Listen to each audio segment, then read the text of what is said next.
নবীজি বলেন এরা জাহান্নামে যাবে শুধুমাত্র তার স্বামীকে একটা কথা বলার কারণে। বুখারী শরীফ 29 নম্বর হাদিস। উরিতুন নারা ফাইদা আকতারু আহলিহা নিসাউ ইয়াকফুর। নবীজি বলছেন অধিকাংশ নারীরা শুধু জাহান্নামে যাবে একটা কারণে, আর সেই কারণটা কি জানো?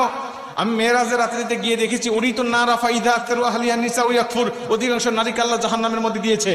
আমি জিব্রাইলকে জিজ্ঞাসা করলাম, ভাই জিব্রাইল, কি লা ইয়াকফুরনা বিল্লাহ, এরা কি আল্লাহর সাথে কুফরি করেছে? এরা কি আল্লাহর সাথে শিরিক করেছে? এর জন্য কি আল্লাহ এদেরকে জাহান্নামে দিয়েছে এই নারীগুলোকে? জিবরাইল বলবে, না ইয়া রাসূলুল্লাহ, একজন নারীকেও শিরিক করার জন্য আর কুফরি করার জন্য এদেরকে জাহান্নামে দেয় নাই। এদেরকে জাহান্নামে দিয়েছে শুধুমাত্র তার স্বামীকে একটা কথা বলার কারণে। কয়টা কথা? এই কথাটা যখন বলবেন হুজুর আমার স্ত্রী তো আমাকে দৈনিকই কয়, আমার স্ত্রী আমাকে প্রতিদিনই এই কথা কয়।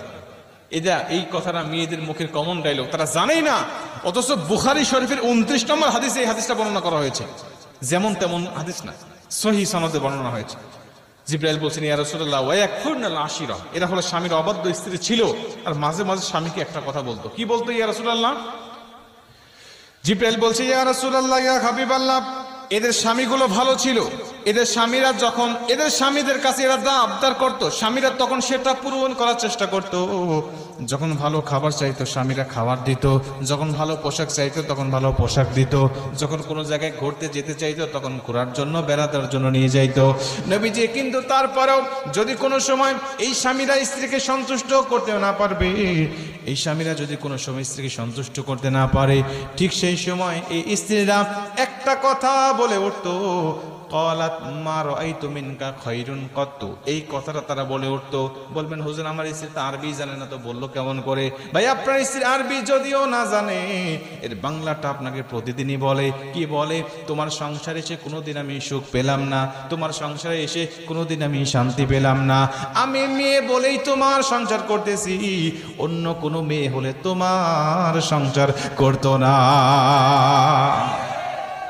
উরিতুন নারা ফাইদা আকতারু আহলিহা নিসা ইয়াকফুর। নবীজি বলছেন, ওই নারী, জিবরাইল বলছেন, নারী বলতো, ক্বালাত মা রাআইতু মিনকা খায়রুন কত্তু, আমি তোমার সংসারে এসে কোনোদিন সুখ পাই নাই, আমি তোমার সংসারে কোনোদিন শান্তি পাই নাই, আমি তোমার সংসারে এসে কোনোদিন উত্তম কিছু পাই নাই। আমি মেয়ে বলে তোমার সংসার করতেছি, অন্য কোনো মেয়ে হলে তোমার সংসারই করতো না।